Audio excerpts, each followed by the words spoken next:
కంట తడి ఉండలేక నీ ఎంబడే వస్తాంది గుండె సడి గురుదేవుడికా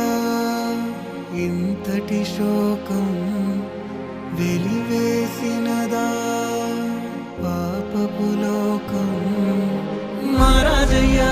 మహారాజయ్యా